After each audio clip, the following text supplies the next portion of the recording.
हमें लंच का सीन दिखा रहता है और वहाँ पे बहुत सारी चीजें पड़ी हुई थी। तो हमारी ओन कहती है भाई जरा मुंह तो खोले अपना। तो उसका भाई अपना मुंह खोलता है। वो कहती है जरा और मुंह खोले, चम्मच मुंह में पूरा नहीं आएगा और आपको थोड़ी एक्सरसाइज भी करनी पड़ेगी ताकि आपकी हालत ठीक हो जाए। तो तब उसका भाई नवलच पाता है। वो कहती है और वैसे भी जीना आसान नहीं है, आपको अपनी हालत की जिम्मेदारी खुद लेनी होगी। लेकिन तब यूलियन कहता है ओए बच्ची, क्या तुम्हारा ख्वाब कैमेलियन बनना है? तुम तो इतने सारा कपड़े चेंज करती रहती हो। वो कहती है क्या? तो वो कहता है अभी सुबह तुमने मुझसे एंगेजमेंट की बात की थी है ना, तुम किसके साथ एंगेजमेंट करने वाली हो, मुझे जरा तफसील बताओ। तो वो कहती है मैंने और कुछ तो कहना नहीं है, बस मुझे किससे एंगेजमेंट करनी थी और मैंने मैरिज प्रपोजल भेज दिया। तो पीछे से स्कूलबा कहता है क्या? वो कहता है नहीं लॉर्ड यूलियन, ये सिर्फ प्रपोजल है, टू बी ऑनेस्ट इसे फाइनलाइज नहीं किया जा सकता। तो वो कहता है और तुम ऐसी बकवास क्यों कर रहे हो, तुम ही सील लेके आए थे ना मेरे पास। और वो उसको उंगली दिखाता है। तो हमारी उसको देखती है और तभी वो उसकी उंगली पे हाथ मारती है। वो कहती है भाई आपको ऐसे किसी को उंगली नहीं दिखानी चाहिए। तो पीछे से बेचारा स्कूलबा वो तो बड़ा परेशान हो गया था कि एक बार इसकी याददाश्त वापस आ गई ना, मैं तो नहीं बचता फिर। तो हमारी कहती है और आपने कहा था आप अपने होम टाउन अकेले लौटने वाले हैं, तो मेरे बारे में फिक्र ना करें, तो चाहे मैं जिससे मर्जी एंगेजमेंट करूं। वो कहता है क्या? तो तभी वो अपने दिल को पकड़ लेता है। वो कहता है मुझे पता है, लेकिन फिर भी पता नहीं क्यों मैं एक्सप्लेन नहीं कर पा रहा, लेकिन फिर भी मुझे बहुत ज्यादा गुस्सा आ रहा है, जैसे ये मेरे इंस्टिंक्ट में है। तो फिर वो कहता है लेकिन असल में ये है क्या, मुझे इतना ज्यादा गुस्सा क्यों आ रहा है और मैं अभी भी तुम्हारे लिए जरा फिक्रमंद क्यों हो रहा हूँ। तो वो कहता है ऐसा लगता है कि आपकी ओल्ड मेमोरीज आपके दिमाग में अभी भी स्टोर है, आपको अपनी बहन के लिए बहुत ज्यादा फिक्र है। तो तब स्कूलबा अपना सर पकड़ लेता है। वो कहता है लेकिन एक बार लॉर्ड यूलियन की मेमोरीज वापस आ गई ना, मैं तो पक्का मरा और तब वो तो मुझे पकड़ लेंगे कि तुम्हारी हिम्मत कैसे हुई कि मेरी रोजी का फियांसी होने वाला है और तुमने उसको रोका भी नहीं, और वो तो अपना दिमाग बिल्कुल गुम कर देंगे।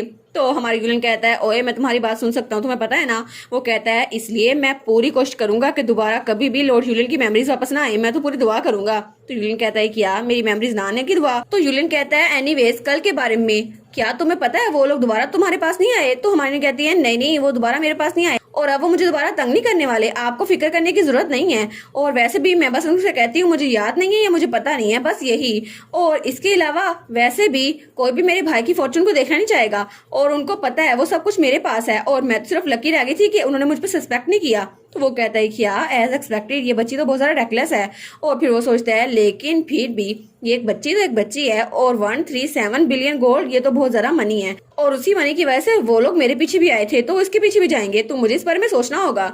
वो कहता है अगर तुम वो रकम मुझे वापस दे दो तो जब तुम अडल्ट बनोगी मैं तुम्हें लौटा दूंगा, तो अभी के लिए तुम्हारे लिए बहुत ज्यादा डेंजरस है और मैं नहीं चाहता तुम्हें खतरा हो, इसलिए वो रकम मुझे भी दे दो। तो हमारी कहती है नहीं मैं तो नहीं करने वाली ऐसा, ऐसा तो बिल्कुल भी नहीं होगा। वो कहता है क्या? तो वो कहती है भाई जिस ऑर्फनेज में रहा करती थी ना, वहां पे सब लोग एक बात कहा करते थे कि तुम्हारी मनी मैं रख लूंगा, जब तुम बड़ी होगी तुम्हें दे दूंगा। इस बात पे कभी यकीन नहीं करना क्योंकि ऐसा कभी नहीं होने वाला, और अगर वो ये कहें कि मैं इसमें इन्वेस्ट करूंगा और तुम्हारी मनी और ज्यादा दुगनी हो जाएगी तो ये सुनते ही वहां से भाग जाना। तो वो उसके मुंह में दोबारा से कोई चीज डालती है। वो कहता है सच में ऑर्फनेज ने तो बहुत कुछ सिखाया हुआ है, एज एक्सपेक्टेड ये इतना आसान नहीं था। तो तब वो कहती है चले ठीक है भाई, चले ऐसा करते हैं, आपको बॉन्ड और प्रोमिसी के बारे में पता है? तो वो कहता है बॉन्ड प्रोमिसी नोट ये क्या होता है, और उसके दिमाग में तो कोई सर्च रिजल्ट नहीं आए थे। तो तब वो कहती है ठीक है मैं आपके ट्रस्टवर्दी होने तक आपको थोड़ा सा नॉलेज दे लेती हूँ, तो मुझे आप बताएं आप स्टडी कर रहे हैं या फिर नहीं। वो कहता है कि यार स्टडी मैं क्यों करूंगा स्टडी। वो कहती है कि आप नहीं कर रहे। वो कहता है आखिर मैं स्टडी करना क्यों शुरू करूंगा, मुझे तो पहली पढ़ाई नहीं पसंद थी। वो कहती है लेकिन फिर भी आपको ट्राई करना चाहिए, और वो थोड़ी सैड हो गई थी। वो कहती है किसे पता मे भी आप कोई जीनियस निकल आए, और तब वो तो रोने की एक्टिंग करने लगी थी। तो वो कहता है कि यार तुम रो क्यों रही हो। तो यूलियन कहता है ठीक है तुम रो मत, मैं ऐसा करूंगा कि मैं खुद ही स्टडी करना स्टार्ट कर दूंगा। और वो सोचता है ये बच्ची तो बिल्कुल इंसेन है। तो हमारी कहती है सच में आप स्टडी करेंगे? वो कहता है ठीक है मैं ट्राई करूंगा, मैं सिर्फ ट्राई करूंगा। वो कहती है ठीक है ये भी काफी है, आप जरा अपना खाना खत्म करें। और उसके मुंह में दोबारा से कोई चीज डालती है। तो वो सोचता है आखिर जब भी मैं इस बच्ची को देखता हूँ ये तो उदास हो गई, तो मुझे अपने आप पे काबू नहीं रहता, मैं भी इसकी हर बात मान लेता हूँ। तो तभी स्कूलबा कहता है बाय द वे लेडी रोजी उस पैसे के बारे में क्या? मैंने सुना था कि मेन बिल्डिंग में सब लोग जमा हुए हैं और मैंने सुना था कि सब लोग आपकी इनहेरिटेंस को डिस्कस करने वाले हैं आने वाली मीटिंग में, और उस मीटिंग में इनहेरिटेंस के बारे में सब लोग बातें करेंगे। तो मन कहती है अच्छा ऐसा है, और वो सोचती है जैसा मैंने एक्सपेक्ट किया था बिल्कुल वैसा ही हो रहा है। नुआर्ट फैमिली में एक मीटिंग होती है हर मंथ के एंड पे जिसमें डिफरेंट मैटर्स को डिस्कस किया जाता है, और मेरे रिलेटिव्स वो इस बार इस चीज को डिस्कस करेंगे कि मेरे पैसे किसके पास आएंगे, क्योंकि अब ग्रैंडफादर भी यहाँ पे नहीं है तो उनके लिए मैं इजी टारगेट होंगी। तो तब यूलियन कहता है क्या आखिर वो होते कौन है ये डिसाइड करने वाले, वो तुम्हारे पैसे है ना और मेरे पैसे, तो उनको क्या मसला है। तो वो अपने भाई के साथ देखती है और उसके मुंह पे कुछ लगा हुआ था। तो वो कहती है मे बी शायद वो चाहते हैं कि नॉट फैमिली के सारे पैसे नॉट फैमिली के अंदर ही रहे, और अभी मैं यंग हूँ तो वो मुझसे यही कहेंगे कि तुम्हारे पैसे हम रख लेते हैं, जब तुम बड़ी होगी तो हमें दे देंगे। तो वो कहता है आखिर में वो लोग तुमसे पैसे लेने की कोशिश कर रहे हैं, इसलिए मैंने कहा था अपने पैसे मेरे पास रखवा दो। तो तब वो टेबल पे हाथ मारते हुए कहता है लेकिन क्यों, उनको इस पैसे बारे में इतनी फिक्र क्यों हो रही है, उनके पैसे थोड़ी ना आते। हमारी कहती है वेल मेरे पास एक प्लान है और आपको अपनी रिकवरी पे फोकस करना चाहिए। और ठीक है, मैं एक चीज सही से बताती हूँ कि वो पैसे आपके नहीं, अब वो मेरे हो गए हैं, तो आप फिक्र ना करें भाई। और उसके मुंह को साफ करती है और फिर वो कहती है और अब से आप फिक्र नहीं कीजिएगा, आपके पैसे मैं अपने पास रखूंगी संभाल के, और फिर आपको मुनाफे के साथ कई गुना बढ़ा के वापस करूंगी। तो वो कहता है तुमने भी तो यही कहा था कि मैं इस बात को ना मानूं, तो मैं भी तुम्हारी बात को नहीं मानने वाला।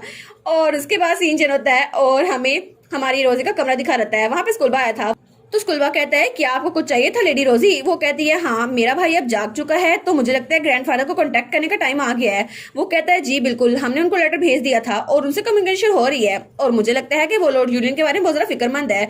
वो सोचती है अच्छा तो इस वक्त वो सोलोम में होंगे है ना, तो इसका मतलब है वो जल्दी टिपान में पहुंचने वाले हैं, और टिपान तो वही जगह है जहाँ पे लैंडस्लाइड होने वाली है, जहाँ पर मेरे ग्रैंडफादर का एक्सीडेंट होगा। तो मुझे लगता है उनको अपना रास्ता चेंज करना चाहिए। और तब वो स्कूलबा को लेटर देते हुए कहती है अगर तुम ग्रैंडपा को कोई लेटर भेज रहे हो तो उसके साथ ये लेटर भी भेज देना। वो कहता है क्या काउंट को, लेकिन क्यों। तो वो कहती है और ये बात याद रखना कि इस बारे में मेरे रिलेटिव्स को पता ना चले, और अगर वो पूछे तो कह देना इसमें भाई की खैर खैरियत लिखी हुई है। तो रोजी कहती है अगर आप चाहते हैं तो इस लेटर के कंटेंट चेक कर सकते हैं। तो वो उसको खोल के देखते हैं, वहाँ पे लिखा था ग्रैंडफादर ये रोजी नोआट है और मैं आपसे कुछ खरीदना चाहूंगी, तो आप वापसी पे मेरे लिए शीशा से बना हुआ एक ब्रेसलेट बना लाएं, और चाहे कुछ भी हो जाए आप कोई भी प्राइस सेट करें मैं पेमेंट कर दूंगी, तो आप फिक्र ना कीजिएगा और मैं आपको जल्दी देखना चाहती हूँ। तो वो कहता है क्या एक सीशल ब्रेसलेट। तो वो कहता है लेकिन क्या ये पहला बिजनेस आइडिया नहीं था जो उनके दिमाग में आया था जब वो सेलर थे। वो कहती है हाँ बिल्कुल, क्योंकि सीशल ब्रेसलेट उन्होंने खुद बनाया था जब सबसे पहले उन्होंने बिजनेस स्टार्ट किया था, तो अब वो मेरे वर्ड्स को इग्नोर नहीं कर सकते। तो वो कहता है लेकिन फिर भी आखिर आपने ऐसी रिक्वेस्ट क्यों की है, मुझे आपकी इंटेंशन समझ नहीं आ रही लेडी रोजी। वो कहती है मैं इसलिए तो भेज रही हूँ ताकि तुम्हें समझ ना आए, और मैं चाहती हूँ ग्रैंडफादर वो मुझ में इंटरेस्ट ले और उनकी क्यूरियोसिटी मुझ में भरे, और जब वो लेटर को देखेंगे ना तो वो बहुत ज्यादा क्यूरियस हो जाएंगे। तो हमारी रोजी कहती है हाँ बिल्कुल, ये लेटर तो सिर्फ बिगिनिंग है और तुम बस इंतजार करना और देखना स्कूलबा, मेरे ग्रैंडफादर वो जरूर मुझे नोटिस करेंगे, और जब वो लेटर को देखेंगे ना तो जरूर लाजमी तौर पर उनको मेरा ख्याल आएगा और वो मुझसे मिलने के लिए जरूर आएंगे। और तब सीन चेंज होता है और हमें सोलोम दिखा रहता है, और वहां पर ग्रैंडफादर के पास वही लेटर आया था। तो वो कहता है अच्छा तो जूलियन वो होश में आ गया है ना, लेकिन उसके दिमाग में बहुत ज्यादा चोटें आई हैं और उसको पार्शियल एमनीजिया हुआ था है ना। तो फिर वो कहता है एक मिनट ये क्या चीज है, और वहां पे हमारी हीरोइन का लेटर पड़ा हुआ था। तो उसका साथी कहता है ये लेडी रोजी ने लेटर भेजा है। वो कहता है रोजी, लेकिन वो बच्ची तो मुझसे बहुत ज्यादा दूर रहती थी, आखिर उसको मुझसे क्या काम पड़ गया। तो तब उसे याद आता है जब यूलियन उसको प्रोटेक्ट करके रखता था, वो कहता था आपको इसकी शक्ल देखने की जरूरत नहीं है, और मेरी बहन मैं इसको दोबारा से वैसे बुली नहीं होने दूंगा जैसे मैं बुली हुआ था। और वो सोचता है वो तो अपनी बहन के लिए बहुत ज्यादा प्रोटेक्टिव था, और वो तो मुझे उसे देखने भी नहीं देता था, इतना कि अभी तक मैंने उसकी शक्ल भी नहीं देखी वो किस तरह दिखती है, लेकिन वो तो प्रीस्ट की ब्लड लाइन से है ना, तो जरूर वो प्रीस्ट की तरह दिखती होगी है ना। लेकिन पता नहीं वो उससे मुझसे छुपा क्यों रहा था, और जहां तक मुझे याद पड़ता है ना वो तो टेंपल भी खुद नहीं गई थी। आखिर उसे क्या लगता है उसका ग्रैंडफादर किस तरह का इंसान है, वो मेरी भी ग्रैंड डॉटर है, मैं उसके साथ बुरा सलूक क्यों करूंगा। तो तब वो कहता है लेकिन जब मैं वापस जाऊंगा ना तो मैं उसको कहूंगा तुम्हारी याददाश्त चली गई है, देखो मैं रोज से मिलने वाला हूँ, उसने मुझे लेटर भेजा है। वो कहता है और ये सब कुछ मैं उसके कान में जाकर कहूंगा, और उसको ये सुनकर बहुत शौक लग गया है ना और वो रोने लग जाएगा। तो उसका साथी कहता है जी सर ऐसा ही होगा। तो तब वो लेटर देखता है तो उसको पढ़ता है और मोमबत्ती वो आहिस्ता से जल रही थी। तो वो कहता है क्या आखिर ये क्या। तो उसका साथी कहता है क्या हो गया माय लॉर्ड। वो कहता है हम लोग अभी अपना रास्ता बदल रहे हैं, अभी की अभी। वो कहता है क्या।